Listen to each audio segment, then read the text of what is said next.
vamos a pasar a la mesa de análisis político. El día de hoy tenemos invitados con nosotros a Leo Zuckerman, Héctor Aguilar Camín y a Javier Tello, con los que vamos a analizar y a ver cómo se ve México en 2018, cómo se ve el país, cómo se ve la política interna, cómo se ve la relación bilateral con los Estados Unidos. En el formato que vamos a tener, vamos a hacer una serie de preguntas y en estas preguntas cada uno de los exponentes irá contestando. Cuando tienes claro qué quieres, es más fácil lograr tus metas. En Actinver sabemos exactamente qué queremos. Ser tu asesor de inversiones de cabecera. Tenemos un corazón muy mexicano, con 23 años ofreciendo soluciones de inversión acordes a ti y tu empresa.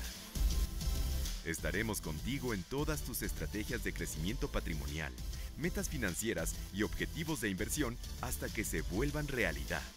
Sí, hoy tenemos el respaldo de 180,000 clientes satisfechos a quienes atendemos a través de nuestra red especializada con más de 1,000 asesores en los 60 centros financieros a nivel nacional.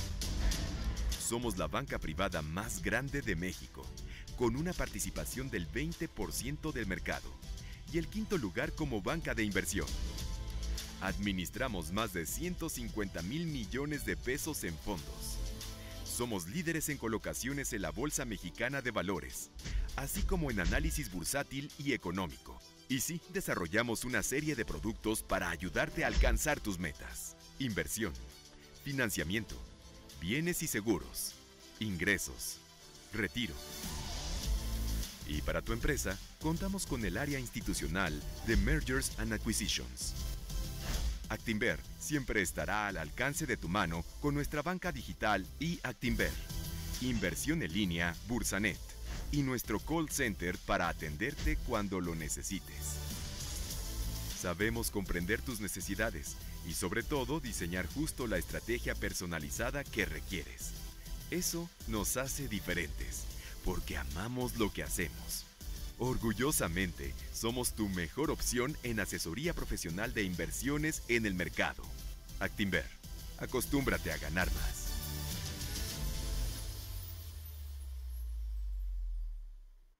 Bueno, vamos a dar inicio con la serie de preguntas. Como les comenté en un principio, cada uno de los exponentes va a dar una visión del tema que se le va a preguntar. La primera pregunta es para Héctor Aguilar Camín y tiene que ver con cómo ve México hoy y cómo ve México mañana. Bueno, ¿sí? Bueno, muchas gracias para empezar a Actinver por la invitación. Muchas gracias por la compañía, a ustedes por su presencia. Yo lo veo a México hoy igual que lo veía hace 30 años, a medio camino. Está a medio camino. Tiene medio cuerpo en la modernidad y medio cuerpo en el atraso. Y en medio hay un país en gestación que no está muy claramente definido de qué se trata. Pero la verdad hoy, igual que hace 30 años, yo les diría que yo creo que México es un país que está condenado a ser un país próspero, equitativo y democrático. Ya es un país democrático con todos los asegúnes que uno quiera ponerle a eso. No es todavía un país próspero, salvo en ciertas regiones, en ciertas ramas de su economía, y creo que va a tardar mucho más tiempo en ser un país equitativo. Pero me parece que todo está dado, digamos, en el entorno mexicano y en el entorno internacional mexicano y en sus propias potencialidades despertadas tan claramente a partir de la puesta en marcha del Tratado de Libre Comercio, me parece que todo está puesto para que México sea uno de esos países que pueden vencer las trabas del subdesarrollo o la trampa de los ingresos medios, como dicen algunos especialistas, y volverse de veras un país desarrollado, es decir, un país con un ingreso per cápita de 25,000 y 30,000 dólares y más. Cuando eso suceda, va a ser un país gigantesco y gigantescamente rico. Va a ser un país, digamos, equivalente a media Europa, equivalente a 2 Alemanias. Va a ser un país gigantesco y próspero. Esa es mi convicción y es mi certidumbre, y veo en el México de hoy muchos embriones de eso. Pero al mismo tiempo, claro, el tema es, sabemos, yo creo saber que vamos a llegar ahí, pero el camino ha sido más que accidentado. Hemos desperdiciado oportunidades increíbles para avanzar más rápido hacia esa meta. Hemos dilapidado 2 grandes ciclos de altos precios petroleros. Hemos detenido con crisis financieras, con crisis fiscales y monetarias y económicas, momentos de gran impulso nacional hacia la modernización del país. Y nuestro camino va a ser todo, de aquí en adelante, menos un camino sencillo. Aquí, en este asunto de que este país va a ser un país muy próspero, equitativo y democrático, visto frente al país no muy próspero, muy poco equitativo y democrático con muchas reservas. La pregunta es cómo conciliar el México de hoy con estas deficiencias, con el México que yo imagino de mañana con estos logros. Bueno, yo siempre suelo citar la crítica, el pensamiento de un escritor norteamericano, Francis Scott Fitzgerald, que dice: la prueba de una inteligencia superior es poder conservar 2 ideas contradictorias al mismo tiempo en la cabeza y seguir funcionando. Es decir, entender, dice él, por ejemplo, que las cosas no tienen remedio y mantenerse, sin embargo, decidido a cambiarlas. Esta es mi manera de situarme frente a México, y creo que es la manera como los mexicanos han intentado una y otra vez, desde hace mucho tiempo, salir de la trampa del subdesarrollo, de la trampa de la pobreza, de la trampa de la falta de democracia y de la desigualdad. ¿Cuáles son los 2 obstáculos que yo veo en el México inminente de mañana? Las 2 grandes incertidumbres que pueden detener o acelerar nuestro camino. Veo 2. Lo que pueda venir del presidente Trump y lo que pueda venir de las elecciones mexicanas. Si del presidente Trump llega todo lo que puede llegar, una reforma fiscal como la que están anunciando, una salida del Tratado de Libre Comercio como el que está ya puesto sobre la mesa, y un momento de triunfo o de iniciativa del presidente Trump en el sentido de sus muy antimexicanas promesas de campaña, la vamos a pasar mal. No me haría cuentas alegres respecto de que no es tan grave el fin del Tratado de Libre Comercio, o de que el impacto de esta reforma fiscal no puede tener un efecto de chupar capitales, no solo de México, sino del mundo, y atraerlos hacia los Estados Unidos. Ese es el primer riesgo inminente que yo veo en el curso de estas semanas y de estos meses que vienen. El segundo riesgo es el de las elecciones mexicanas, porque en estas elecciones mexicanas, y ahora le voy a dar la palabra a Leo, se está jugando algo más que quién va a ser presidente. En mi opinión, se está jugando, es como una especie de plebiscito entre un modelo de país que quiere continuar y corregir y ampliar el que llevamos, y un modelo de país que quiere romper con el camino que llevamos. Van a participar tres fuerzas fundamentales. Dos de ellas, la que se asocia al PRI y la que se asocia al PAN y ahora al Frente, van en el camino de la continuidad ampliada y corregida. La otra, la que se asocia a López Obrador, va en el camino de la ruptura. De lo que resulte de esto, vamos a tener mejor o peor camino hacia ese México próspero que yo estoy seguro que está adelante de nosotros.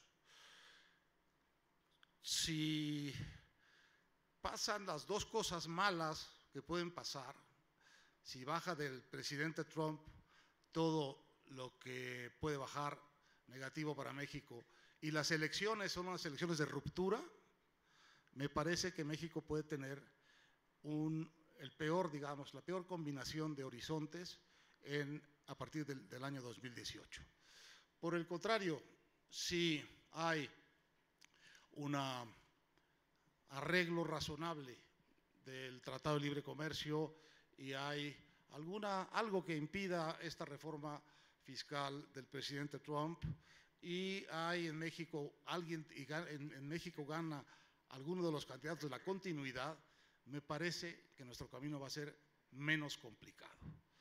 Ahora, en cualquiera de los dos casos, es un problema, me parece a mí, de cuántas dificultades hay en el camino, pero creo que la fortaleza que el país tiene ya en su inercia hacia el desarrollo va a poder en el tiempo vencer las coyunturas críticas. De manera que soy muy escéptico y muy esperanzado respecto del presente y el futuro de México. Muchas gracias. Ahora, Leo, ¿por qué no nos das tu visión sobre las elecciones, por favor? Bueno, primero que nada, muchas gracias a Actinver por esta invitación. Es realmente un lujo poder debatir con Javier y con Héctor, aunque no sea lunes.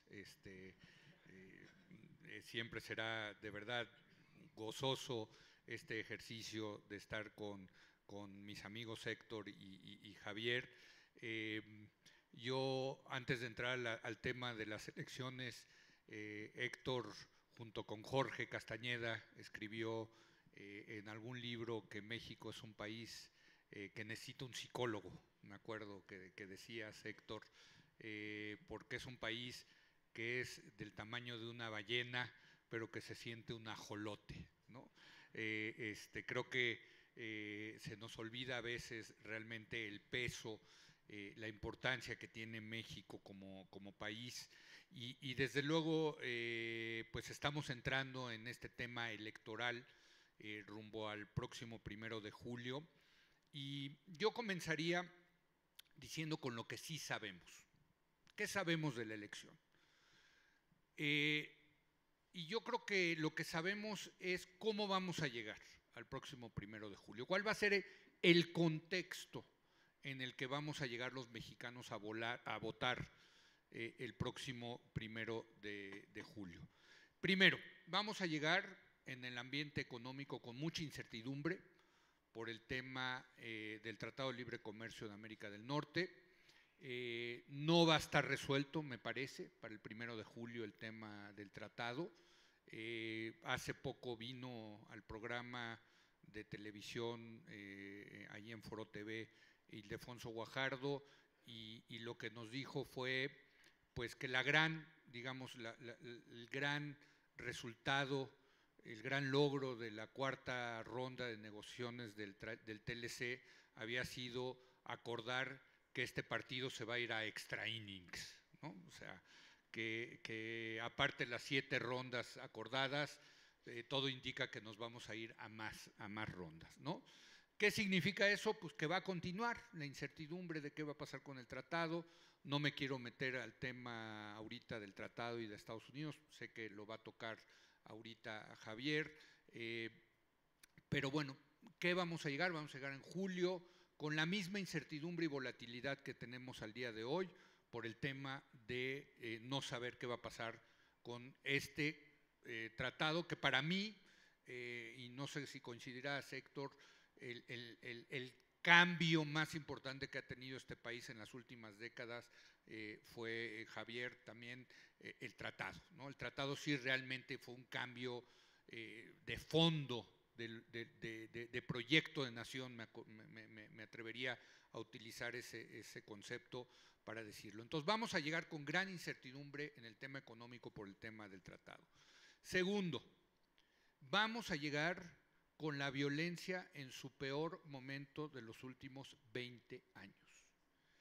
Lo que pasa es que ya nos acostumbramos, y ya no nos escandalizamos tanto como en el pasado, pero desde que se empezaron a llevar estadísticas en serio del tema de los homicidios en 1997, 2017 va a ser el año más violento, con más homicidios desde los últimos 20 años.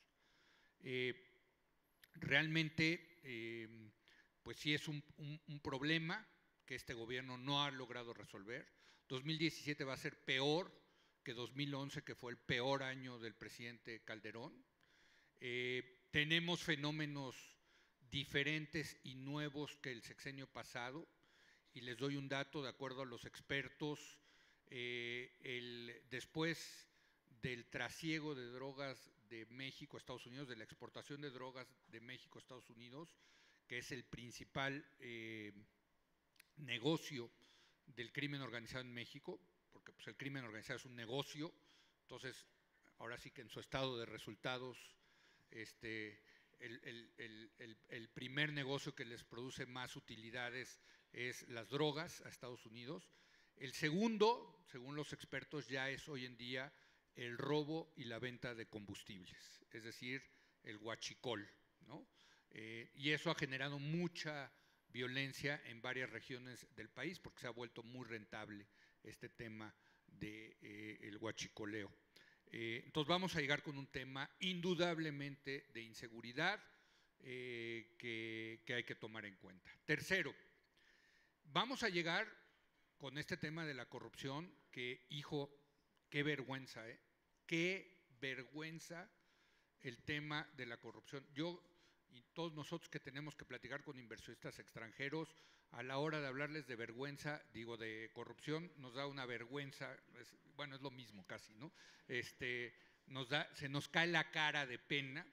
Acaba de salir un estudio de Transparencia Internacional donde demuestra que el país de toda América Latina donde más sobornos se pagan para servicios públicos y trámites públicos es México. Y no nos estamos comparando aquí con Finlandia, Dinamarca, Europa, nos estamos comparando con los países de América Latina y resulta que somos los que en donde más sobornos se pagan en América Latina. La diferencia es que hoy, hay que decirlo, la corrupción ya estamos hartos de la corrupción. Creo que hay un tema y se siente de indignación, de irritación, de enojo de la sociedad con la corrupción. Creo que eso es una buena noticia porque es el primer paso para empezar a resolverlo. Entonces vamos a llegar con un tema de indignación con la corrupción. En cuarto lugar, vamos a llegar con el presidente más impopular desde que se empezaron a medir la popularidad de los presidentes en nuestro país, que fue con el presidente Salinas. Antes del presidente Salinas no se medía la popularidad porque los presidentes eran populares por decreto, ¿no? O sea, todos eran popularísimos, ¿no? Con Salinas sí se empezó a medir esto y hoy el presidente Peña Nieto es un presidente muy impopular, 28% aprueba su gestión, casi el 70% la reprueba. Y finalmente vamos a llegar con un ambiente, me parece, muy antipriista. Esto es importante. O sea, el PRI trae números muy malos en las encuestas. Cuando se pregunta por qué partido usted nunca votaría, el 52% de los mexicanos dice ni muerto votaría por el PRI, ¿no? Aunque el PRI sí votan los muertos, pero esa es otra técnica, digamos, ¿no? En fin, sí hay un ambiente, me parece, muy antipriista, mucho más antipriista de lo que había en el año 2000 cuando se dio finalmente la alternancia. Entonces, para recapitular, va a haber mucha incertidumbre económica por el tratado, un tema importante de violencia, el tema de la corrupción que nos indigna, un presidente impopular y un ambiente muy antipriista. En ese sentido, quiero decirles que las 3 preguntas que más me hacen cuando hago presentaciones sobre la elección son: si está el PRI muerto, ¿quién va a ganar? Y si gana López Obrador, ¿qué podemos esperar? Y no se las voy a contestar ahorita porque ya le toca a Javier, pero sí creo que en esta mesa vamos a tratar de dilucidar eso. Les adelanto rápidamente lo que yo pienso. Yo creo que el PRI no está muerto, desde luego que no está muerto. De hecho, está más vivito y coleando que desde luego lo que veíamos a principios de este año. ¿Quién va a ganar? No lo sé, porque todavía no sé quién va a estar en la boleta, efectivamente quién van a ser los candidatos, pero sí creo que, o no me creo más bien rechazo a todos los que piensan que ya ganó López Obrador, que es inevitable que López Obrador vaya a ser el próximo presidente. Y en términos de si gana López Obrador, ¿qué podemos esperar? Pues yo sí, en ese sentido, soy pesimista de si gana López Obrador, ¿qué podemos esperar? Porque, aunque se enoje Javier, yo creo que López Obrador lo podríamos caracterizar como un viejo político priista del sur del país, y si quieren luego les explico por qué. Javier, hace un momento Héctor comentó sobre la relación con los Estados Unidos. De por sí, la relación que ha tenido el país con Estados Unidos ha sido compleja en su historia. Pero hace unos días se cumplió un año de que Trump ganó. ¿Cómo vislumbras ahora esa relación bilateral? Bueno, muchísimas gracias, Actinver, por esta invitación. Muchas gracias a todos ustedes por estar aquí esta tarde. Gracias a Leo y a Héctor, encantado de debatir y discutir y analizar distintos temas con ustedes. En cuanto a la relación bilateral, se hablaba de si México es un ajolote o una ballena. El problema que tenemos con Trump es que no le importa si somos un ajolote y somos una ballena. Los presidentes de Estados Unidos siempre han tenido una opinión sobre si somos un ajolote, una ballena, si somos un ajolote convirtiéndonos en una ballena, y eso era importante que tuvieran una opinión. A Trump no le importa si somos un ajolote y una ballena, y esa es parte del problema. Trump es un problema para el mundo entero, pero yo diría que es un problema muy particular y un enorme problema para México. Es un problema específico para México. ¿En qué sentido? En el sentido de que su estrategia electoral es una estrategia anti-México. La estrategia que lo llevó a la Casa Blanca fue una estrategia anti-México. ¿En qué sentido? Primero, conectó con un electorado que tenía miedo y estaba enojado. Un electorado nativista, es decir, que rechazaba al otro, al que no fuera como él. Eso en sí no es necesariamente un problema para México. El problema para México viene cuando Trump canaliza ese enojo y ese miedo hacia los mexicanos. Lo pudo haber canalizado en contra de los belgas. De hecho, lo canalizó en parte en contra de los musulmanes, pero sin lugar a duda lo canalizó en contra de México y los mexicanos. Así arranca su campaña.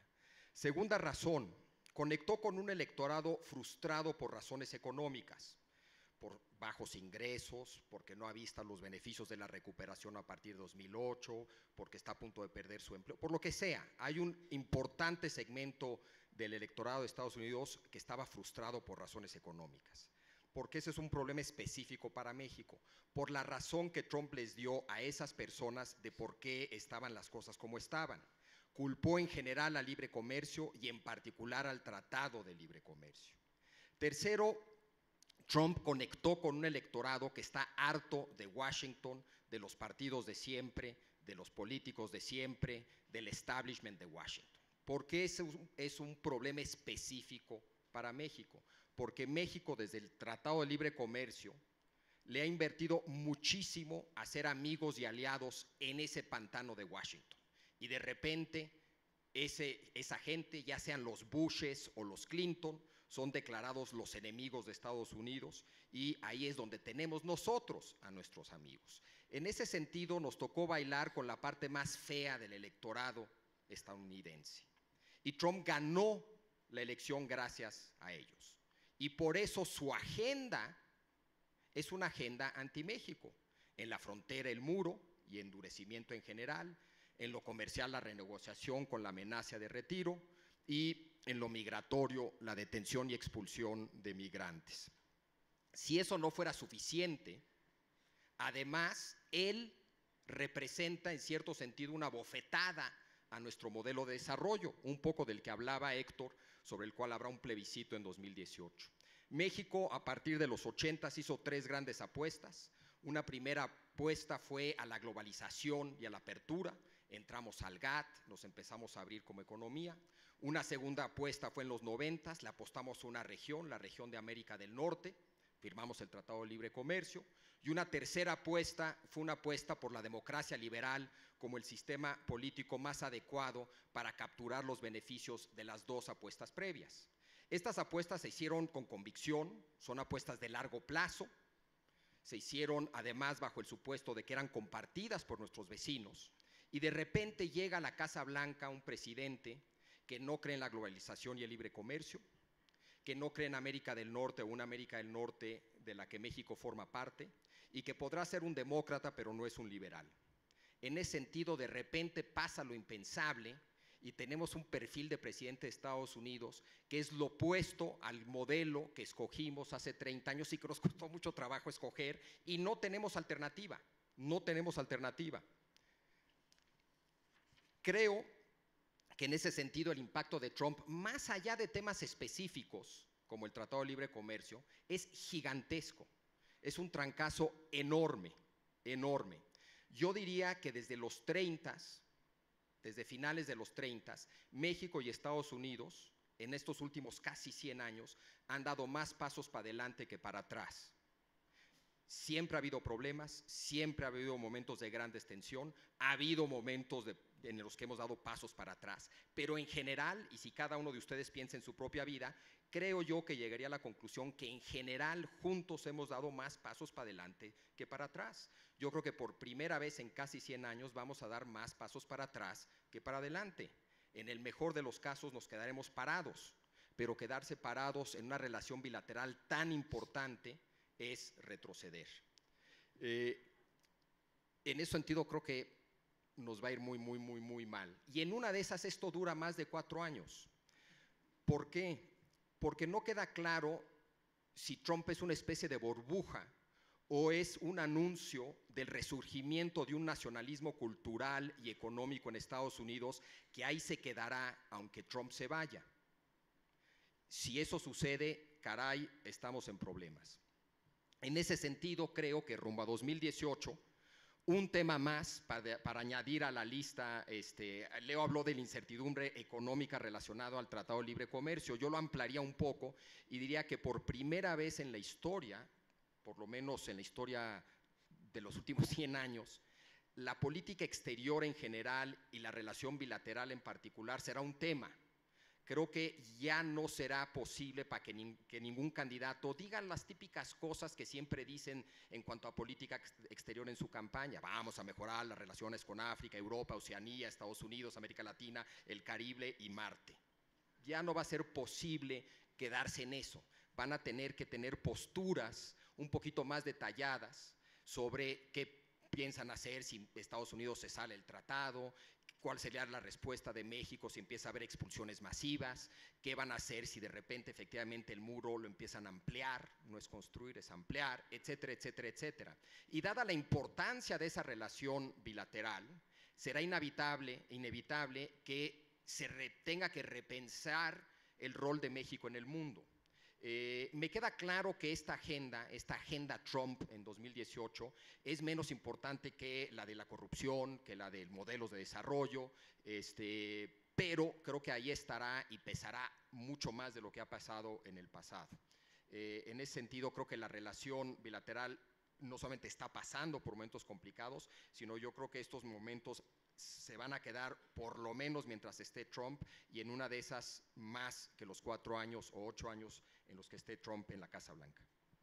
Muchas gracias, Javier. Ahora vamos a pasar a una sección donde le haremos una pregunta a uno de los exponentes. En este caso empezamos con Héctor, y de ahí los otros 2 exponentes ampliarán la respuesta. Y la pregunta que viene es, ¿qué está en juego, Héctor? ¿Qué pasa y cómo sería México si gana Morena, si gana el Frente o si gana el PRI? Bueno, yo creo que lo que está en juego, como dije, es la continuidad y la ampliación y la corrección de un proyecto, porque ese proyecto, que es el que de alguna manera ha puesto en la Constitución el gobierno del presidente Peña, tiene estos 2 gigantescos agujeros de que habla Leo, ¿no? El de la corrupción y el de la inseguridad. Y esta coyuntura que representa la presidencia de Estados Unidos, que hace que la elección mexicana sea como de cara a la relación con los Estados Unidos. Va a ser, digamos, un momento de definición, a querer o no, de algo que a nosotros, los mexicanos, en particular nuestros políticos, no les gusta hablar. No les gusta hablar de la relación con Estados Unidos, y mucho menos claramente. No les gusta tomar posiciones determinantes, claras frente a Estados Unidos, y mucho menos si tienen un cargo público. Si ustedes se dan cuenta, en México nos quejamos de que Estados Unidos no nos mira, ni nos oye, ni nos ve, pero si ustedes se dan cuenta, el silencio público que hay en la clase política dirigente de México sobre Estados Unidos, les aseguro que es mayor que el que hay en Estados Unidos sobre México. Entonces, es el mismo camino de la apertura económica, el camino de los equilibrios macroeconómicos, el camino de subirse a la globalización, de las ventajas comparativas de la democracia, de un régimen democrático, y de una corrección que le hace falta a este modelo también fundamental, que es el tema de la desigualdad, el tema de que necesitamos, si queremos ser un país realmente desarrollado, también ser un país equitativo. Pero este rumbo que trae el país ahora, con estas reformas hechas, si se interrumpe, lo que se va a perder es la cosecha de las primeras buenas cuentas de estas reformas. Todas estas reformas que se establecieron en el Pacto por México fueron muy mal vendidas por el gobierno de Peña, porque se vendieron como reformas que iban a dar resultados muy rápidamente. No sé si ustedes se acuerdan que al año empezaba a decirse que iban a bajar las tarifas eléctricas por la reforma energética. Nada que ver, no tenía nada que ver, era un truco fiscal que estaban pensando hacer para bajar las tarifas por razones estrictamente de coyuntura política. Las reformas apenas van a empezar a madurar en inversiones que apenas van a empezar a producir valor. ¿Cuánto puede valer en los siguientes 6 años el desarrollo de la reforma energética? Bueno, lo que está comprometido en inversión petrolera, 80,000 millones de dólares. ¿Cuánto puede ser eso de Producto Interno Bruto? ¿Y qué significa eso como horizonte de modernización de la economía interna de México, de la economía que ha estado siempre en manos del Estado. Yo creo que mucho, yo creo que la interrupción de estas reformas significa quitarle al país una posibilidad de crecimiento acelerado en los siguientes años. Si triunfa, esto me parece que está en juego, es lo primero que está en juego, haber iniciado un camino muy accidentado y estar en el 2018 en riesgo de que cuando están logradas las cosas fundamentales, las reformas fundamentales que necesitaba ese camino, pueda, por una razón política, llegar la opción electoral que está en contra de eso. ¿Por qué? Porque no ha dado resultados, porque son más visibles los agujeros que los logros, y porque los logros es imposible que se vean sino desplegados en el tiempo. Entonces, si en la elección de 2018, en esa especie de plebiscito, gana el plebiscito la causa antirreformas, lo que vamos a tener es una vez más una detención en el camino a las cosas que prometen las buenas políticas públicas. Ahora, si gana la causa de la ruptura, que es la de López Obrador, para mí, en esta elección, el PRI y el PAN representan básicamente lo mismo. Yo diría con López Obrador que efectivamente representan al PRIAN desde el punto de vista del desarrollo de México, pero lo diría como en una clave positiva. El PRIAN, eso que López Obrador llama el PRIAN, es lo que le ha traído a México la negociación fundamental para la instauración de la democracia, que fue una negociación fundamental entre el PRI y el PAN. Es la que le ha traído al país su nuevo horizonte de liberalización económica, es el que ha traído al país su nuevo horizonte de insertarse en la globalización, el Tratado de Libre Comercio y toda la prosperidad que tiene que ver con el México-NAFTA. Todo eso se debe al PRIAN, porque en efecto López Obrador y la izquierda no son responsables de nada de eso, de nada.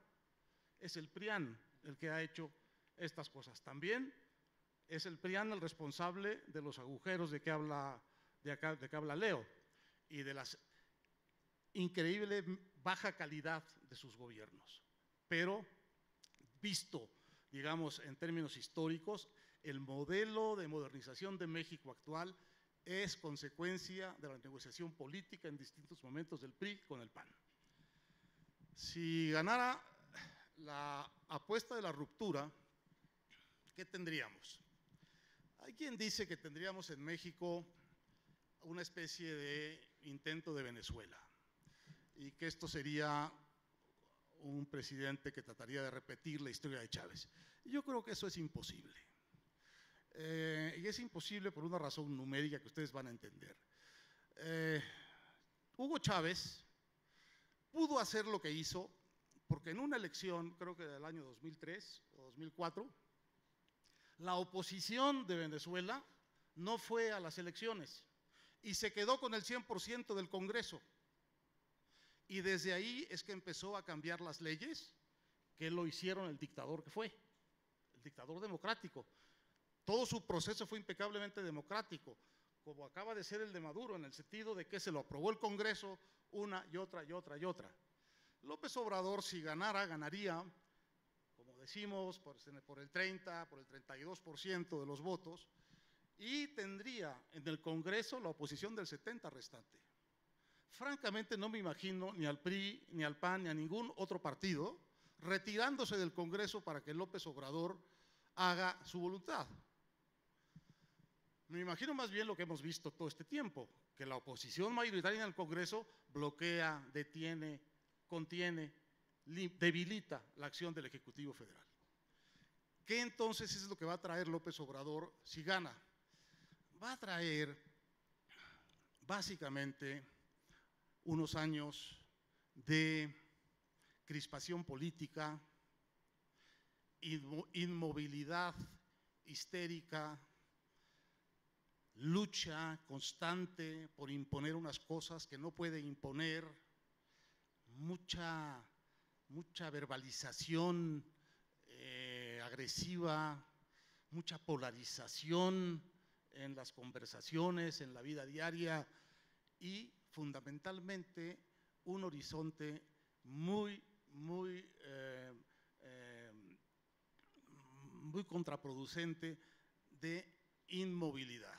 Lo que va a traer es una especie de parálisis, porque no va a tener poder para imponer las cosas que quiere, ni los otros van a tener tampoco el poder para quitarle el poder que tendrá como presidente de la República. Entonces lo que vamos a ver probablemente es un forcejeo estéril, que puede significar para el país un periodo relativamente largo de años de un desempeño económico todavía menos satisfactorio que el que tenemos.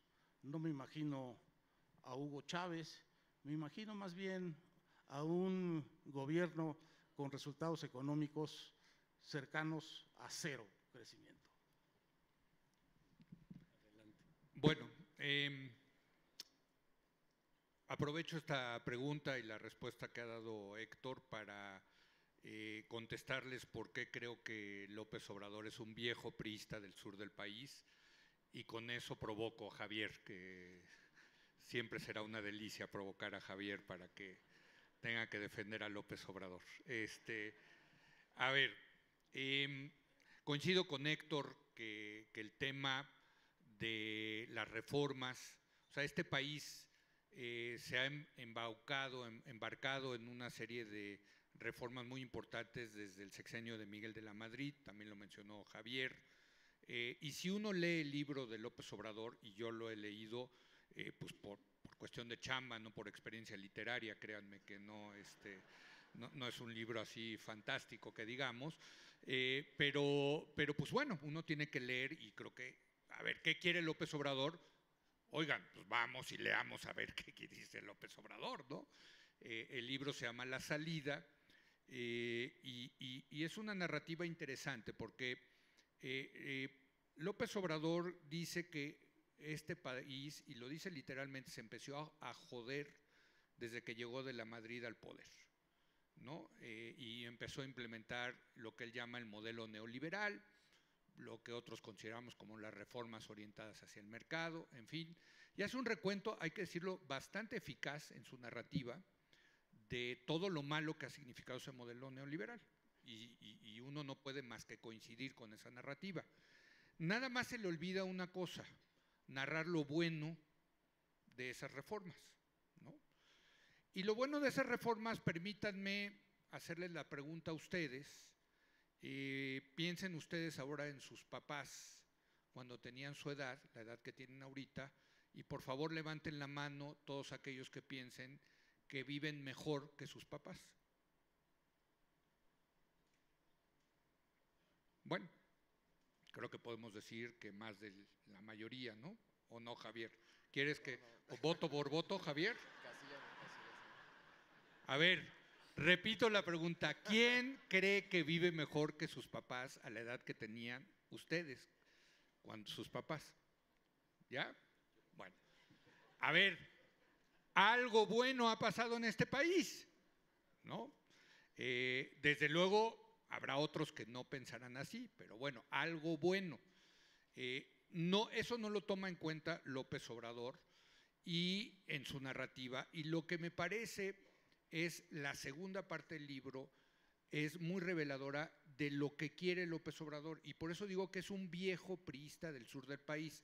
Digo que es viejo no por la edad, acaba de cumplir ayer 64 años, no por la edad, sino porque sus preocupaciones de verdad huelen a formol, huelen al siglo XX. No es un tipo que esté pensando en el presente o en el futuro del país. Por ejemplo, está obsesionado con el tema del petróleo, porque es tabasqueño, pues ni modo, a los tabasqueños pues, les importa mucho el tema petrolero, ¿no? Entonces, bueno, El viejo debate de que si el petróleo debe ser del Estado o debemos permitir el capital privado en el petróleo, gran debate, lo hemos tenido varias veces en la hora de opinar, pero es un debate del siglo XX. Ni siquiera es más, diría que de la primera parte del siglo XX, ¿no? Hoy la empresa Tesla, que produce coches eléctricos y autoconducidos, tiene una capitalización de mercado mayor que Ford y produce nada más 70,000 automóviles al año. Ford produce millones de automóviles al año. O sea, los motores de combustión interna basados en petróleo están de salida, ¿no? Y este señor está hablando del petróleo, ¿no? Y si uno ve y disecta todos los temas, me parece que no está pensando en el pasado, ni siquiera creo que entiende el presente, ¿eh? De verdad, no lo entiende los grandes temas de la robotización, de la inteligencia artificial, de la relación con Estados Unidos, de la globalización. Es un hombre profundamente parroquial, profundamente pueblerino, si me permiten, de que no entiende al mundo. Poncho Romo lo ha sacado un poquito al mundo ahora en esta ocasión, ¿no? Pero creo que es la primera vez que sale y tiene giras internacionales. Entonces, es un tipo viejo en ese sentido, es un viejo. Me parece que sus debates son viejos. Segundo, es priista. ¿Por qué es priista? Pues porque cree en el nacionalismo revolucionario. No es, y coincido con Héctor, que vaya a ser esto como Venezuela. No. López Obrador es la reacción del viejo PRI a el modelo neoliberal, si déjenme ponerlo así. Él cree en el nacionalismo revolucionario, él cree en una mayor presencia del Estado en la economía. Él cree en que hay que proteger al mercado nacional frente a la competencia del mundo globalizado. Es esa vieja ideología del nacionalismo revolucionario. Y finalmente, del sur del país. ¿Y por qué esto es importante? Porque dentro del PRI, pues el PRI era todo, ¿no? En la época gloriosa del PRI. No es lo mismo los priistas que eran del norte del país que los del Estado de México, que hoy nos gobiernan, por cierto, que los del sur del país. Los priistas del sur del país siempre fueron más caciquiles, siempre fueron más autoritarios. Digamos que el perfecto político del sur del país es don Víctor Cervera Pacheco, que fue 2 veces gobernador del estado de Yucatán. Tuvieron que cambiar la ley porque no había reelección supuestamente, pero él sí la pudo, ¿no? Se pudo, había sido interino, en fin, ¿no? Pero es eso, son de esos políticos que les gusta tener todo el poder en su mano. Y lo estamos viendo, cómo controla y cómo maneja a Morena. Pues es el viejo PRI. Cómo destaparon a Claudia Sheinbaum como candidata de Morena a la Ciudad de México. Pues es el PRI. No fue por encuesta, ¿no? Hicimos una encuesta y salió. A ver, fue dedazo de López Obrador. Y después del dedazo vino la simulación de que hicieron una encuesta para que saliera Sheinbaum, ¿no? En fin, es el viejo PRI en ese sentido, pero del sur del país, muy caciquil, muy autoritario. Si gana López Obrador, ¿qué podemos esperar? Eso es lo que es. No es más, no es Chávez, no es Maduro, no es el político pragmático, me parece que trata de pintarnos Poncho Romo, es un viejo priista del sur del país. ¿Qué consecuencias es traer a un viejo priista del sur del país a este México de hoy? Pues yo coincido ahí sí con Héctor, de que sería truncar esa modernización económica y política que hemos tenido en las últimas décadas. Muchos pensarán que para bien, yo en lo personal pienso que para mal. Muchos piensan que para bien porque ha sido un desastre estos últimos 30 años en México. Yo soy de los que piensa que no, pero bueno, pues es parte del debate político porque si no, no hubiera debate político, ¿no? Me están echando un montón. Si el retrato que hace Leo fuera todo lo que es López Obrador, no niego que en parte es eso, pero si solo fuera eso, López Obrador tendría hoy 7, 8% en las encuestas. Algo más es que explica por qué es el puntero, creo yo. Y ahorita regreso a ese tema. Pero regreso un poco a lo dicho por Héctor. Creo que sin lugar a duda, parte de lo que estará a debate en 2018 son modelos de desarrollo. Creo que esa es una de las agendas temáticas de 2018, pero creo que no es la única. Creo que hay, por lo menos, además de la agenda Trump, hay otras dos agendas importantes. Una que yo la llamaría la metagenda, que es una agenda no de políticas públicas y modelos de desarrollo, no es la vieja disputa por la nación, sino que es una discusión que todos escuchamos en las sobremesas de que si el sistema necesita una sacudida, quién se la puede dar, qué tipo de sacudida, si el sistema la aguantaría, si podemos seguirle apostando al cambio gradual o si ya nos dimos cuenta que el cambio gradual no cambia nada y para cambiar las cosas se necesita un cambio radical. ¿Qué significa el cambio radical? ¿Es solo de un tipo y es solo López Obrador o el Frente podría ser ese cambio radical? En fin, hay una discusión sobre posturas muy fundamentales que tienen que ver con el sistema, que no es tan ideológica. Uno puede ser de derecha y pensar que el sistema necesita una sacudida, uno puede ser de izquierda y pensar que el sistema necesita una sacudida. Tampoco de este debate fluyen políticas públicas puntuales. Pensar que el sistema necesita una sacudida no dice si hay que subir o bajar impuestos o dejarlos donde están, pero creo que sí es un debate que estamos teniendo como país sobre estas cosas. Esa es una agenda. Y ahorita hablaré de por qué López Obrador es particularmente relevante para esa agenda. Segunda agenda es la agenda que yo llamaría del hartazgo, producto de las crisis y escándalos de los últimos 4 años. Son viejos temas, la corrupción, la impunidad, la violencia, pero son temas que han regresado y con mayor fuerza, no solamente por lo ocurrido durante los últimos 4 años, sino porque todas suman. Y el total es más que la suma de las partes porque todas hablan de la debilidad del Estado de Derecho. Y esa agenda también se sale un poco del viejo debate sobre modelos de desarrollo, neoliberalismo, nacionalismo revolucionario, ¿no? Es como que otro tema, otro debate, este debate, que se vincula para algunos con temas de sacudida, ruptura, cambio gradual, etc. Es en estas dos agendas donde creo yo que tiene sobre todo éxito López Obrador. Y el López Obrador que habla dentro de estas agendas no es el del nacionalismo revolucionario, que doy por hecho que ahí está también. Es el López Obrador que tiene un discurso moral, el de la mafia del poder. Me queda claro que este López Obrador que discute en estas agendas del hartazgo y la metagenda, no es posible de ahí derivar qué haría en estos temas. En algunas cosas ha dicho cosas, pero en general lo que está vendiendo es una actitud, una postura más existencial que tecnocrática. Y está teniendo muchísimo éxito en eso, ¿sí? En cuanto a qué ocurriría si ganara, yo haría referencia a lo que dijo un exitoso director de una de las grandes empresas gringas de Trump cuando le preguntaron eso de Trump. Él siendo claramente un republicano y contestó, miren, la cosa con Trump es que el 50% de las veces tiene razón. El 25% de las veces habla sin tener la más mínima idea de qué está hablando. Y el 25% de las veces dice cosas retepeligrosas. Yo sospecho que López Obrador es algo similar. No sé si es 50, 25, 25. Vamos a ser muy democráticos, vamos a decir que es 33, 33, 33. ¿Sí? Pues la reacción que uno tiene ante eso es, pues depende de los temas que a uno le importan.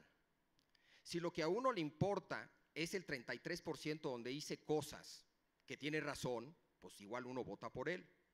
Si lo que le importa a uno está en el 33% donde dice cosas retepeligrosas, jamás votaría uno por López Obrador. Si cae en el 33% donde la verdad claramente está hablando sin saber, pues una de dos, o le apuesta que bueno, ya Poncho Romo lo asesorará, va a incluir a gente de primera, en una de esas Santiago Levis acepta ser secretario de Hacienda, en fin, ¿no? O no, uno piensa, no, va a ser Martí Batres, el que va a estar aconsejándole, ¿no? Entonces, yo sí creo que lo que hay en López Obrador es muchísima incertidumbre. Eso también es lo que lo hace atractivo en la coyuntura, porque los otros ofrecen certeza de que todo siga más o menos igual.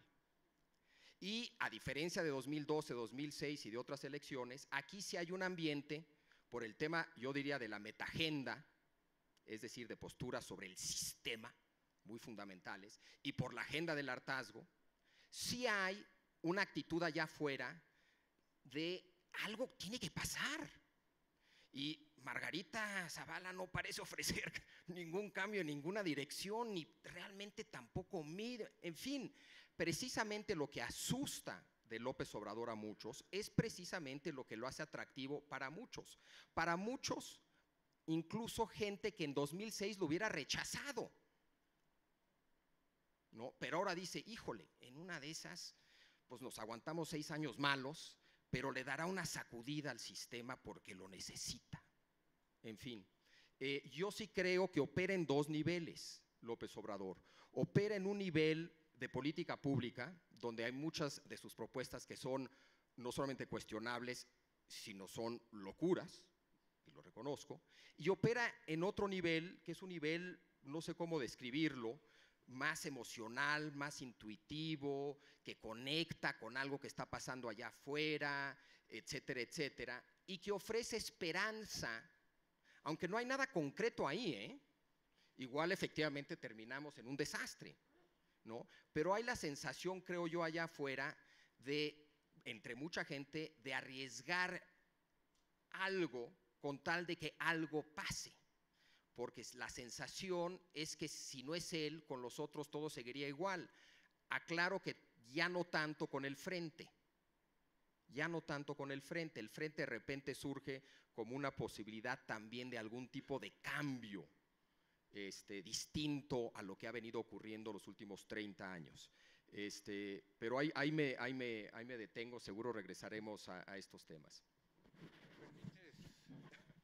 Nada más decirle a Javier que si López Obrador quiere una sacudida del sistema, ¿por qué ha integrado a su proyecto a Lino Corrodi, al señor Bejarano, a Salgado Macedonio, y va en alianza con el finísimo Partido del Trabajo del señor Alberto Anaya? ¿Sacudida del sistema? Levante la mano quien piensa que López Obrador significa un cambio radical. No, cambio radical. Eso es a lo que me refiero con sacudida del sistema. Un cambio radical con Lino Corrodi, el señor Bejarano, Salgado Macedonio y el PT.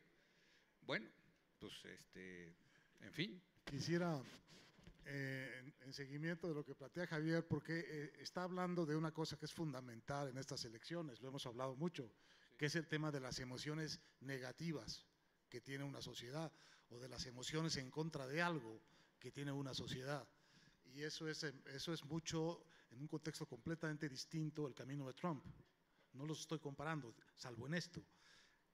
López Obrador es, de todos los políticos que están hoy en activos, el único que tiene realmente una voz potente que conecta con las emociones de la gente.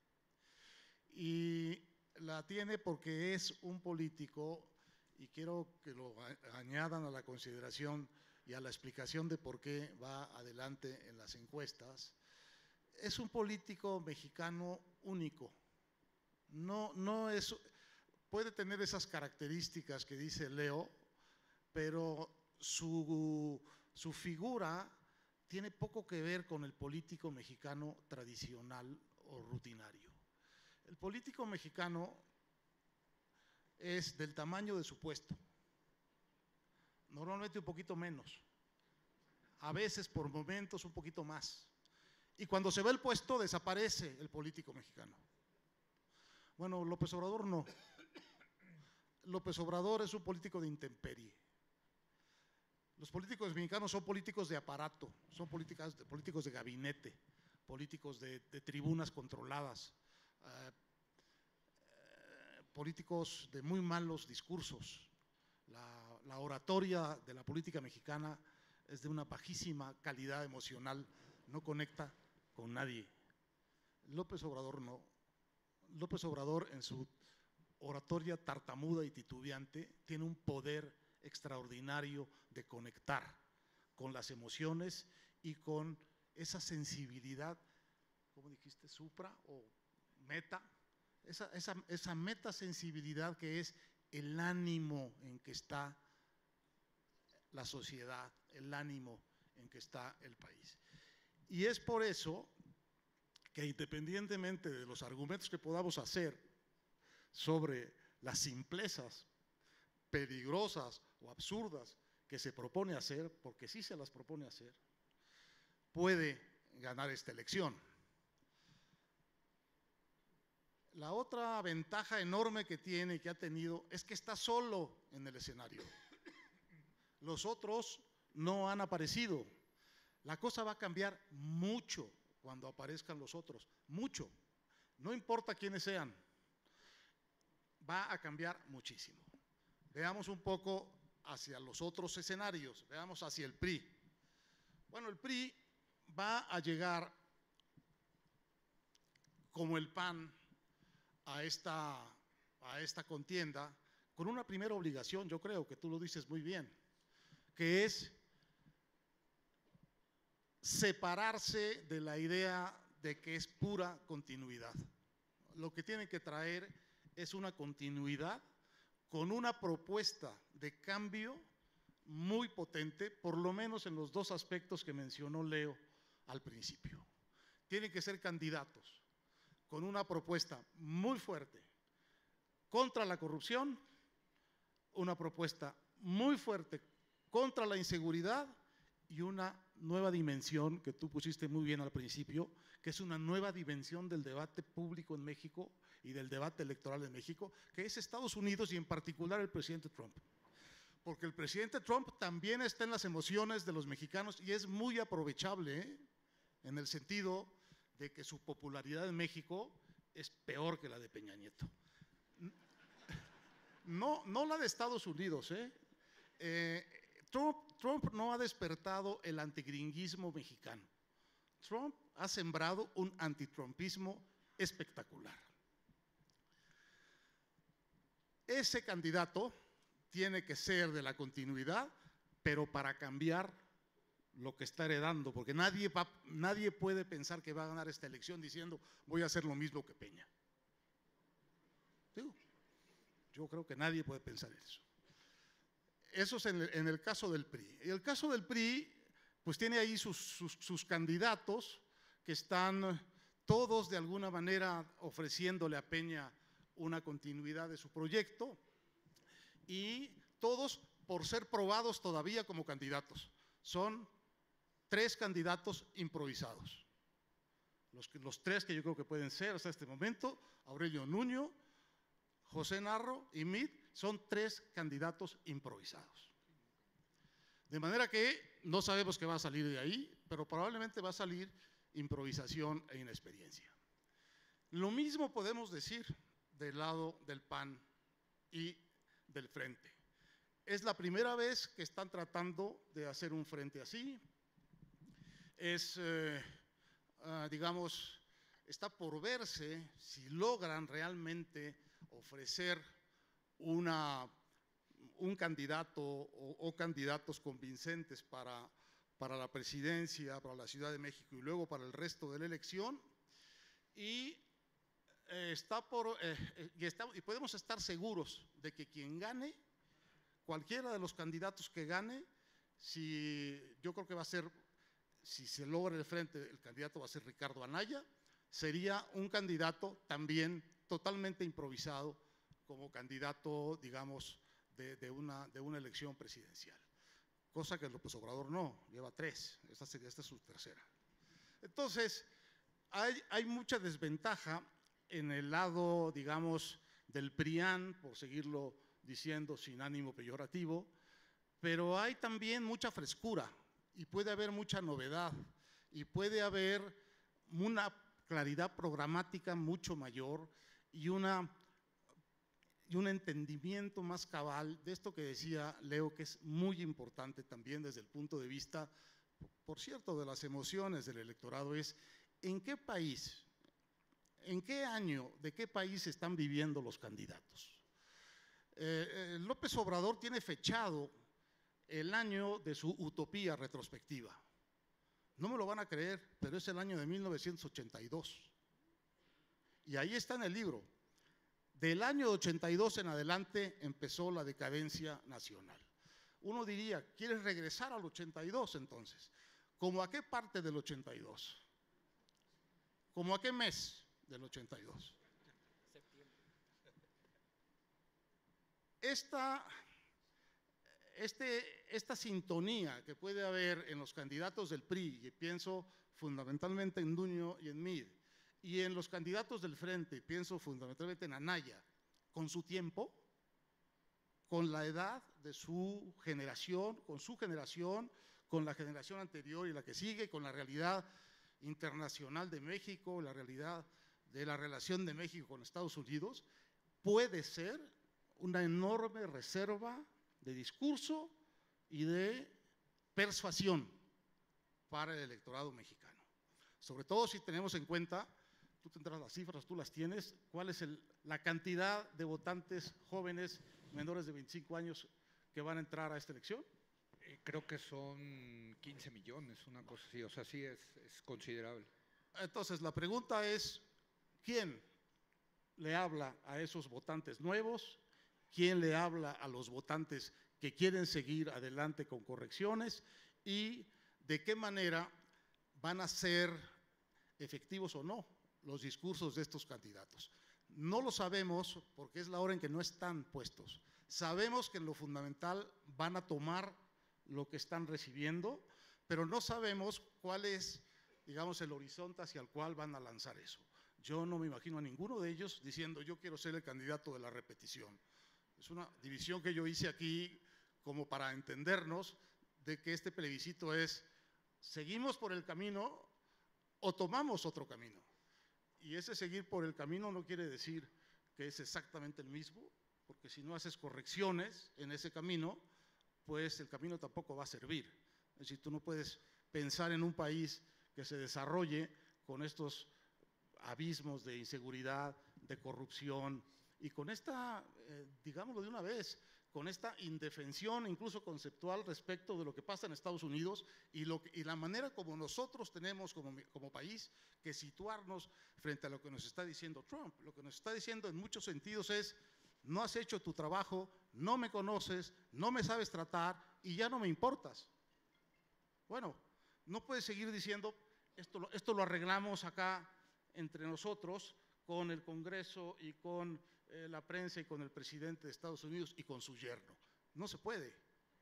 Hay que crear una expectativa nacional de nuevo tipo de las cosas que están en la mesa y del tamaño de la integración de México y Estados Unidos, porque no puedes tratar de esa manera a un país al que le vendes y que te compra tanto, cuya población tienes en tantos millones metida en tu territorio y a la que le debes una cooperación fundamental estratégica en materia de seguridad e inmigración del sur al norte.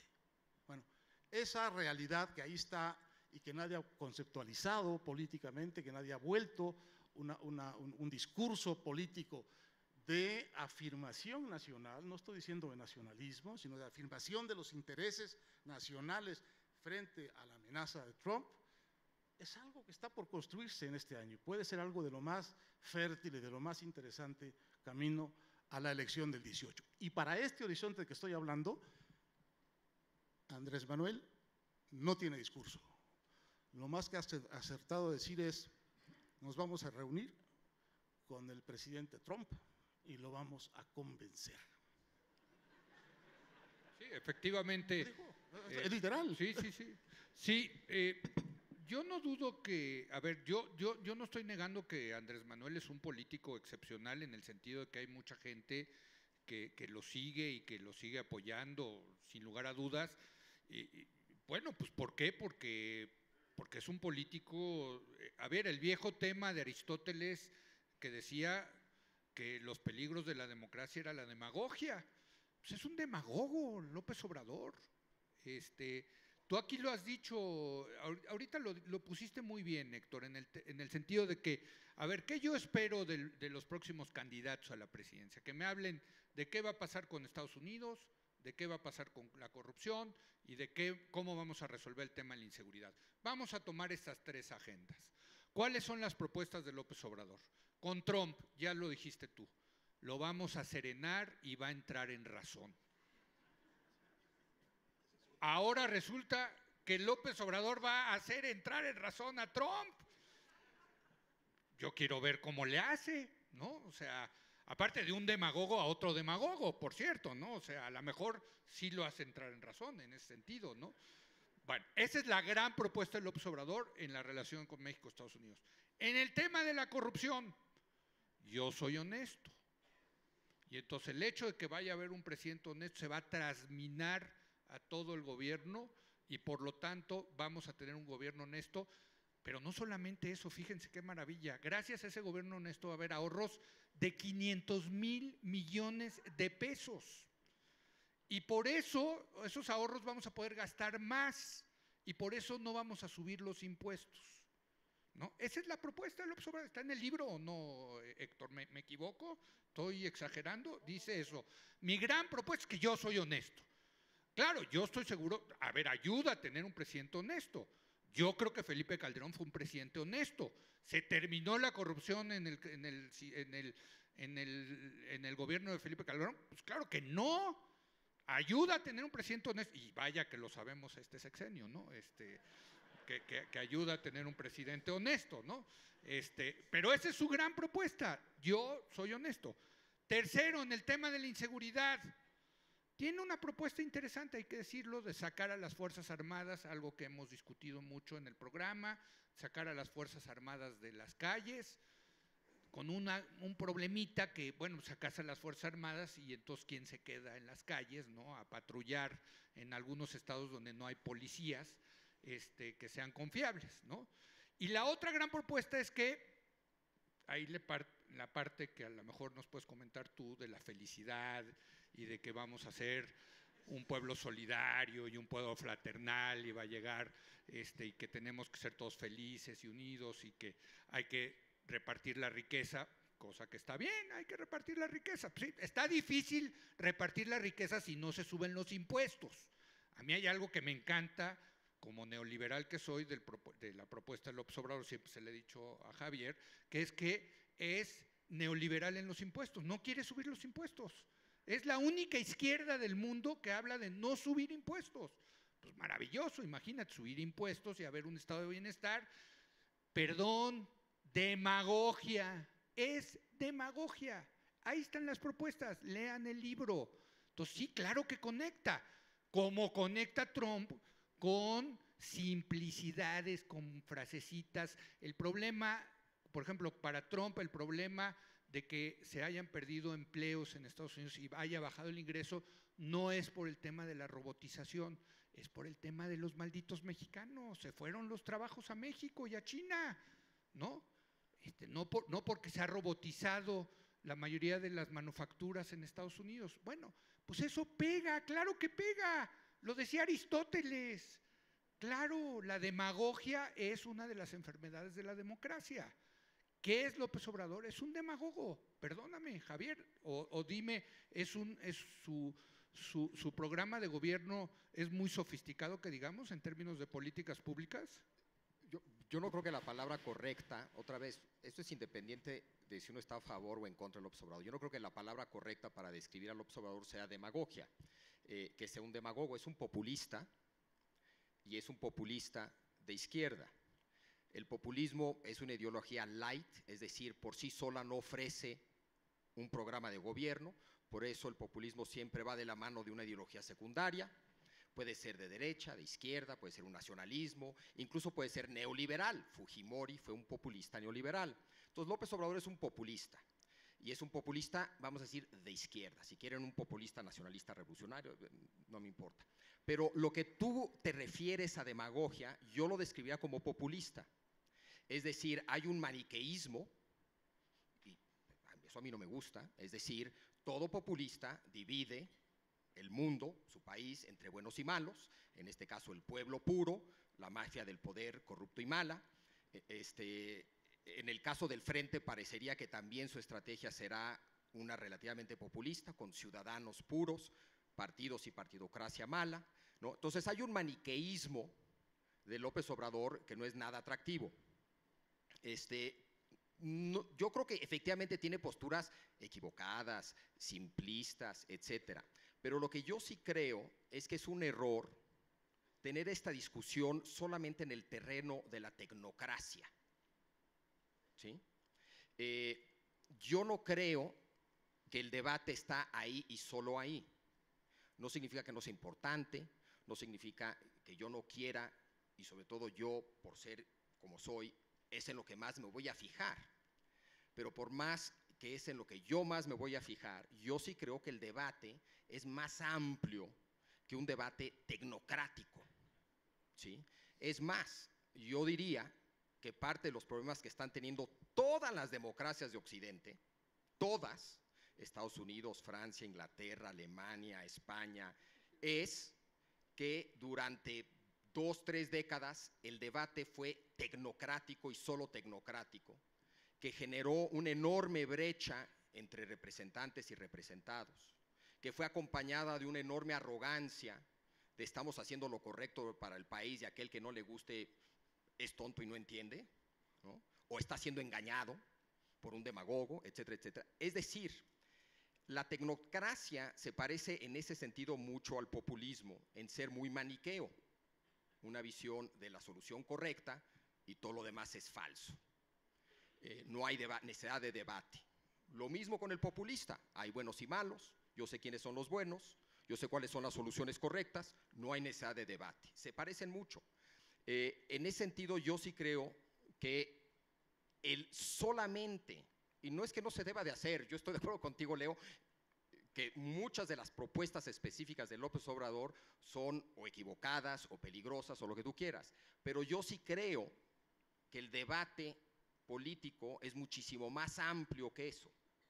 Y que si solamente, y sobre todo en esta coyuntura, si nos quedamos ahí, no vamos a darle respuesta a mucha gente que quiere respuestas. Es decir, López Obrador, por más que pueda estar equivocado, mucha gente siente que les da respuesta. Celebramos los 100 años de la Revolución Bolchevique hace poco. El éxito de Lenin cuando llega a Rusia fue que llegó con respuestas concretas a problemas concretos. Retrospectivamente se equivocó, y caray si se equivocó, pero su éxito en el momento fue ese.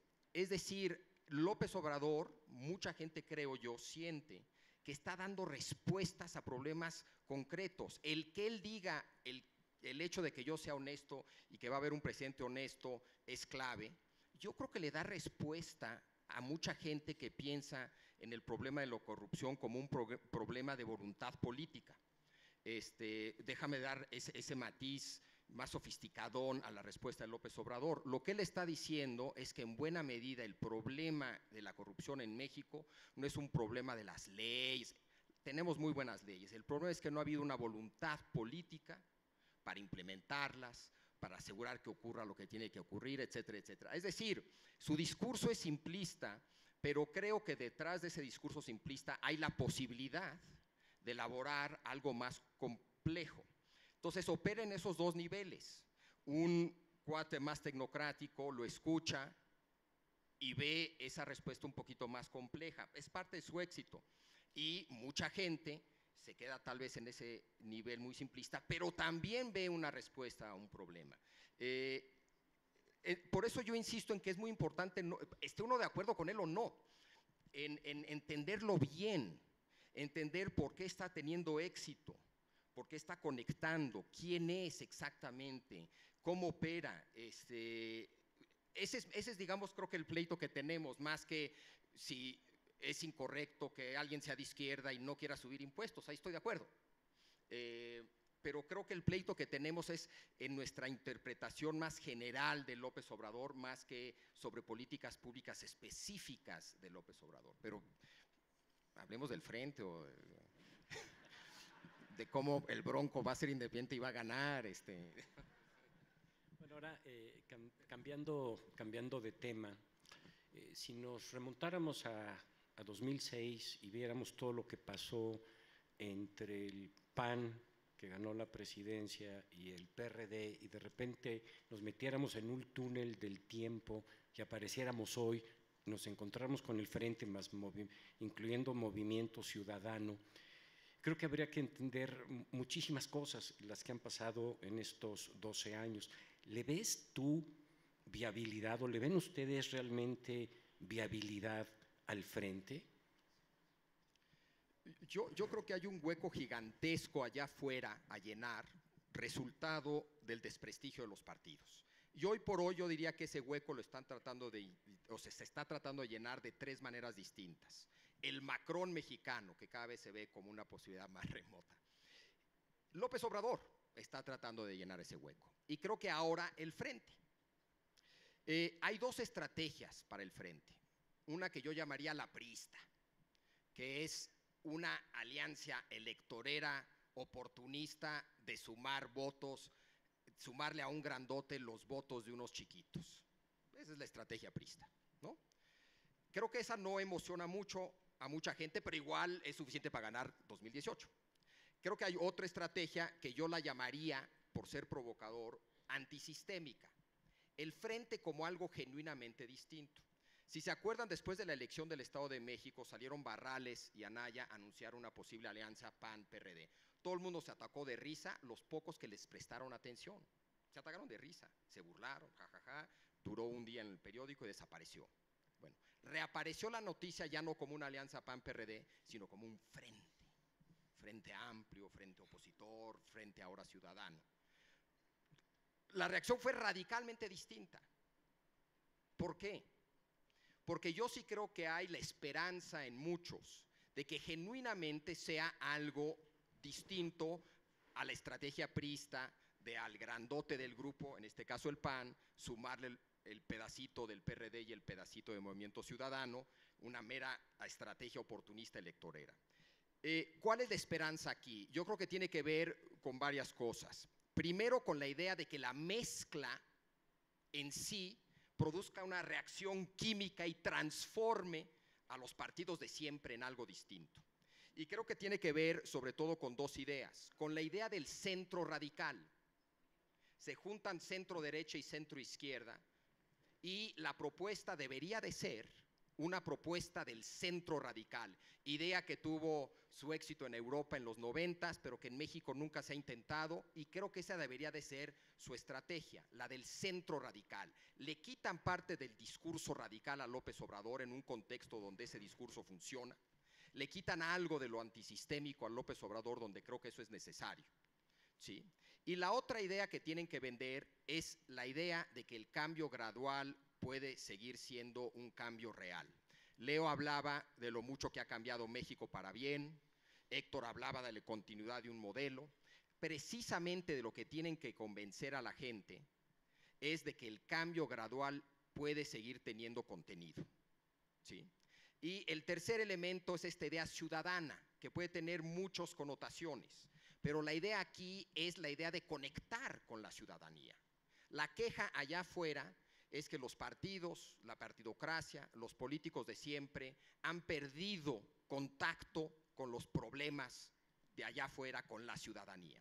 Y creo que la estrategia debe de ser conectar con esa ciudadanía de alguna manera, y puede ser de muchas formas, a través de políticas que no se excluyen, a través de políticas públicas específicas que den respuesta a problemas concretos, a través de candidaturas, a través de una especie de supervisión, a través de la incorporación de ciertos individuos o ciertas organizaciones, etcétera, etcétera, etcétera. Todo eso está rete complicado lograr. Yo sospecho que lo más probable es que esto acabe en una estrategia priista, que en una de esas es más que suficiente para ganar. Ojalá y no, y esto otra vez independientemente de si piense yo votar o no por el Frente, pero creo que sería muy bueno para México una genuina oferta de un cambio gradual real y una genuina oferta de centro radical. Yo creo que sería sumamente atractivo para México en esta coyuntura contar con eso. A ver, Coincido muchísimo con lo que dice Javier. Pero vamos a volver a la película, digamos, completa. Una de las tragedias de esta elección es que dos de las fuerzas que están fundamentalmente de acuerdo en el rumbo que debe tener el país van a salir peleándose a muerte, mientras que la otra no tiene adversario. Y estas dos fuerzas, que son el PRI y el Frente si cuaja, van a salir peleándose a muerte por una lógica cuasi numérica muy aplastante e inevitable. Desde el año 2000, en las elecciones mexicanas participan tres fuerzas importantes y muchas chiquitas, y muy pronto el representante de la tercera fuerza, que se queda en el tercer lugar, desaparece de la contienda, se queda con muy pocos votos, y los votos de los inconformes y los antisistema, etcétera, se van hacia uno de los dos candidatos que quedan. Por eso ganó Fox sobre la Bastida, porque se quedó muy atrás Cuauhtémoc Cárdenas y los votos de la izquierda se fueron al PAN. Por eso ganó Calderón sobre López Obrador, porque se quedó muy atrás Roberto Madrazo, que era el del PRI, y el PAN se fue, el PRI se fue hacia la votación por Calderón. Y así pasó en el 2012, cuando se acercó López Obrador a Peña, el PAN y el gobierno operaron para Peña, de ahí el voto confesado por el secretario de Hacienda entonces, de Calderón Mid, de que votó por Peña. ¿Por qué? Porque es la lógica del voto útil. Entonces, va a salir adelante López Obrador y el pleito de los otros dos es salir en segundo y ganar rápidamente la posición del segundo competitivo, porque el tercero se va a licuar y la competencia al final va a ser entre los dos. Por eso se están dando de puñaladas hoy el PRI y el Frente. A los dos les falta parir al candidato presidencial, cosa fundamental en la loquísima simbología de la cultura política mexicana. En una elección que va a haber 3.300 candidatos, hay 3.300 posiciones en juego, estamos todos obsesionados con quién va a ser el candidato presidencial. Y ese es el problema que parece haber resuelto ya el PRI, aunque no sabemos quién va a ser, lo va a resolver sin problemas aparentes. Y no ha resuelto todavía el Frente. Está en esa posición en la que cuando se reunieron las primeras veces, alguno de ellos dijo, bueno, vayamos juntos hacia adelante hasta que la candidatura nos separe. Si logran definir entre ellos en estos días quién va a ser su candidato presidencial, quién va a ser su candidato a la Ciudad de México, pueden, por ese solo hecho, salir a presentar esto que dice Javier, una opción distinta del PRI, distinta de López Obrador, que puede ser atractiva para esta esperanza de algo más que partidos tradicionales en México. Si logran tener esa candidatura sin demasiadas rasgaduras, la posición relativa del candidato del Frente va a ser mejor que la del PRI. ¿Por qué? Porque va a poder atacar con mucho menos problemas los dos hoyos que señaló Leo desde el principio: corrupción e inseguridad. Porque ese candidato, el candidato del PRI, va a tener que ser mucho más cuidadoso al hablar de la corrupción del gobierno de su presidente que el candidato del PAN y el candidato del Frente. Y el candidato del Frente va a poder hablar con mucha mayor facilidad de la inseguridad, porque al salirse Margarita Zavala del PAN, de alguna manera se perdió el compromiso de hablar con cuidado de la política de la guerra del presidente Calderón. Entonces va a tener las manos más libres ese candidato para hablar de la corrupción del gobierno actual y para hablar de la guerra y de la inseguridad que sembraron el gobierno anterior y el actual. Y si es Ricardo Anaya, va a tener una ventaja intelectual, analítica, para entender y para procesar con mucha mayor habilidad el tema Estados Unidos que López Obrador. Y lo mismo podemos decir en este tercer tema de las candidaturas de Narro, de Nuño y de Meade en el PRI. Van a tener el aparato intelectual y político suficiente para entender el asunto Estados Unidos y Trump, pero van a tener muchas limitaciones para hablar con claridad, sin cuidado, del tema de la corrupción y de la inseguridad, porque se van a estar pisando los propios callos. Bueno, coincido plenamente con lo que ha dicho Javier y Héctor. Agregaría con este tema del frente que cuando empezamos la hora de opinar en 2010, recuerdo que el gran tema fue que empezaban recordarán ustedes, las alianzas del PAN con el PRD, y las hemos debatido desde entonces muchas veces, porque decíamos, bueno, ¿cómo es posible la alianza de la derecha con la izquierda, que si es antinatura, en fin, etcétera? Creo, primero que nada diría que desde el 2010, y lo debatíamos, lo que han demostrado es que fueron muy exitosas desde el 2010 para ganar. Ya luego si gobernaron bien o no es otra cosa.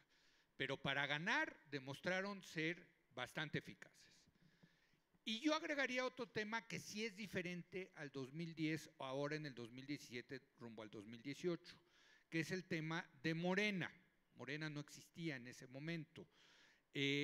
La decisión de López Obrador del salirse del PRD después de la elección del 2012 e ir a formar su propio partido, creo que es un elemento importante de entender aquí en este tema del frente, porque López Obrador le apostaba a vaciar al PRD, a aniquilar al PRD. El primer enemigo de López Obrador en esta lucha por llegar al 18 era aniquilar al PRD para quedarse él con la izquierda y poder competir desde ese flanco. Ha sido muy exitoso, sí, efectivamente el PRD ha bajado muchísimo y se ha ido mucho de ese voto hacia Morena, pero no lo ha aniquilado, y creo que lo vimos en el Estado de México. En el Estado de México fue fundamental la candidatura del PRD para explicar por qué no ganó la izquierda. La alianza de Morena con el PRD en el Estado de México hubiera arrasado. La pregunta es por qué López Obrador, en lugar de aliarse con su aliado natural, que es el PRD, hablando de proyectos, pues el proyecto de izquierda, uno supondría pues el proyecto de Morena junto con el PRD. ¿Por qué no se alió Morena con el PRD? Y al revés, López Obrador se la pasó insultando al PRD, poniéndole ultimátums, etcétera. Bueno, le costó la elección del Estado de México. Le costó la elección del Estado de México el no hacer esa alianza. Ahora, y le costó y no ganó el Estado de México. La pregunta es por qué no al día siguiente de esa elección López Obrador empezó la negociación para unirse al PRD. El PRD estaba querendoso, quería con el Morena, o sea, no tengan dudas al respecto. Barrales lo dijo, venga, hagamos la alianza. Y López Obrador le cierra la puerta. En lugar de eso va con el finísimo Partido del Trabajo, ¿no? En lugar de con el PRD. Y aquí está una decisión importante que creo que va a ser fundamental cuando analicemos la elección del 2018, que es si el PRD no va con Morena, le dejó a Morena dos alternativas. O voy solo con mi candidato y no voy a ganar, voy a sacar algunos votos, pero eso le favorece al PRI, porque divide el voto de la izquierda, o voy en alianza con el PAN, que ya tengo esa experiencia de ir con el PAN a ganar algo. Bueno, en cierto sentido, pues el hecho de que no se haya hecho la alianza del PAN del PRD con Morena, pues yo creo que es un error, por cierto, creo que va a ser el primer error de López Obrador durante esta elección, pues le dejó al PRD dos opciones, o voy solo o voy con el PAN. Al parecer van a ir con el PAN, todavía no está definido, vamos a ver, como tú dices, si se logran poner de acuerdo el tema de las candidaturas. Pero el punto aquí toral que quisiera yo subrayar es cuánto vale el PRD. ¿Cuánto vale el PRD? ¿Y cuánto le va a otorgar al PAN si se hace este frente? Si no se hace el frente y va solo el PRD, 4 o 5 puntos pueden ser la diferencia para que gane el PRI y para que no gane Morena. Si va con el PAN, esos 4 o 5 puntos pueden hacer la diferencia para que gane el PAN. De hecho, en las encuestas hoy en día, ya cuando preguntan por alianza, sí sale arriba la alianza PAN, PRD y Movimiento Ciudadano. Esa es una de las cosas que me intriga muchísimo de esta elección. ¿Por qué López Obrador dejó ir al PRD? Y si me apuran, ¿por qué dejó ir a Movimiento Ciudadano? ¿Por qué dejó ir a Movimiento Ciudadano? Enrique Alfaro, o sea, cuando estamos hablando de Movimiento Ciudadano, estamos hablando de Enrique Alfaro en Jalisco. Enrique Alfaro, bueno, pero es muy importante, ¿no? Enrique Alfaro era perredista, era amigo de López Obrador, y López Obrador se peleó con Alfaro, Alfaro se fue a Movimiento Ciudadano y ahora no va a ir con Morena. Ese es el tema. Me parece que ahí está un punto medular. Creo que las alianzas van a ser muy importantes en esta elección y la pregunta es cuánto va a costar el PRD, porque ese PRD que no acabó yéndose a Morena puede acabar siendo determinante en el resultado de la elección. Bueno, muchas gracias, Leo. Ahora vamos a pasar a unas conclusiones. Cada ponente tiene 1 minuto para dar su visión final. Bueno, un poquito más. ¿Quién va? Si quieren empiezo. ¿Quién empieza? Héctor. Yo quiero hacer nada más 3 puntos. Primero, subrayaría la enorme volatilidad del voto rumbo a 2018. El voto es un voto mucho más volátil de lo que ha sido en el pasado y doy por lo menos 2 razones. Primero, por la pérdida de identidad partidista. En general, la gente vota en función de su identificación con un partido y si algo ha sucedido los últimos 6 años es que cada vez menos personas se identifican con un partido y se llaman independientes. La pérdida de identidad partidista hace el voto mucho más volátil.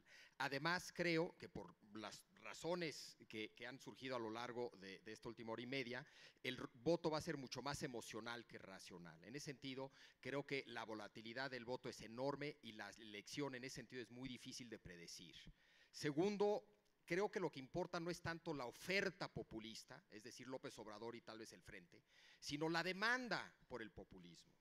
Es decir, siempre hay una oferta.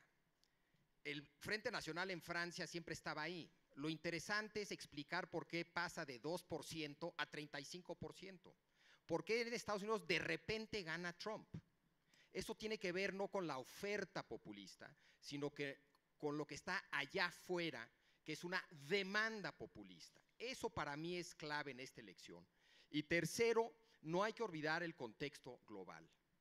Gane quien gane, aunque gane el mejor, va a ganar en un contexto global, internacional, complicadísimo. ¿Sí? ¿Qué diablos va a pasar con Trump y Estados Unidos? Nadie sabe. China sigue siendo un tema muy complicado. Europa sigue ensimismada, viéndose al ombligo. En fin, gane quien gane, aunque haga lo mejor y le dé continuidad a este proyecto. Tiene un escenario global, un contexto regional complicadísimo. Esas serían las 3 cosas que yo subrayaría: la volatilidad del voto, el hecho de que allá afuera hay una demanda populista y el contexto global en el que gane quien gane va a tener que gobernar. Les voy a dar 4 alternativas con un número al final. Tómenlo como una aproximación. Las 2 incertidumbres fundamentales son si el tratado sigue y quién gana la elección. Si el tratado sigue y gana uno del PRIAN, podemos tener un año 2019 de un crecimiento 4 del PIB. Si el tratado no sigue y gana uno del PRIAN, podemos tener en 2019 un crecimiento 2 del PIB. Si el tratado sigue y gana López Obrador, podemos tener en 2019 un crecimiento 1 del PIB. Y si el tratado no sigue y gana López Obrador, vamos a tener, si bien nos va, crecimiento 0 en 2019. Muchas gracias. Bueno, Le están aplaudiendo al 4, ¿verdad? Eso espero, pero bueno. Miren, yo quisiera aprovechar mi conclusión para decirles que en esta plática una vez más volvimos a reflejar algo que tenemos muy metidos los mexicanos, que es el presidencialismo. Nos las pasamos hablando mucho de la elección presidencial. Seguimos teniendo ese viejo clic, ese viejo impulso a hablar del presidente como si fuera la única pieza del sistema político mexicano. El año que entra vamos a tener la elección más grandota de la historia del país. Más de 3,000 puestos de elección popular van a estar en juego. No hablamos nada del Congreso, por ejemplo. El Congreso va a ser fundamental. Yo sí, no sé quién va a ganar la presidencia, pero sí te puedo asegurar ahorita, y estoy dispuesto a apostarlo con el que me quiera apostar, que ningún partido va a tener mayoría ni en la Cámara de Diputados ni en la Cámara de Senadores. ¿Ustedes están de acuerdo? ¿No? ¿O tú crees que sí pueda tener mayoría? ¿No? ¿Sí? ¿Me tomas la apuesta o no? Dame momios, dice que me le dé momios. Mira, ya se volvió tremendo Javier, qué bárbaro. No va a tener mayoría, yo creo, ningún partido en él. Y eso va a dificultarle al presidente sacar su agenda política. Pero más aún, el próximo Congreso para mí va a ser el Congreso más fuerte de la historia contemporánea del país, porque por primera vez los diputados y senadores se van a poder reelegir. Eso va a cambiar también mucho la dinámica en la relación entre el presidente y el Congreso. Entonces, hay que ponerle ojo también al tema del Congreso. Desde luego las autoridades locales, ¿qué va a pasar aquí en la Ciudad de México? Va a haber en 9 estados elecciones para gobernadores. Y luego pues está el tema que más nos importa a cada uno de nosotros, que es el tema local, las presidencias municipales, las delegaciones aquí en la Ciudad de México. Y quiero decirles, ahí también hay otro cambio importantísimo. Se van a poder reelegir los presidentes municipales. Eso también es un cambio importante en nuestro régimen institucional. Entonces, también de repente volteemos unos cuantos minutos, ya no nos queda nada, pero bueno, pero yo sí quiero traer a la colación de que uno de los grandes cambios que hemos tenido en México es que las otras instituciones pesan y luego no le damos la importancia que se merecen a esas otras instituciones.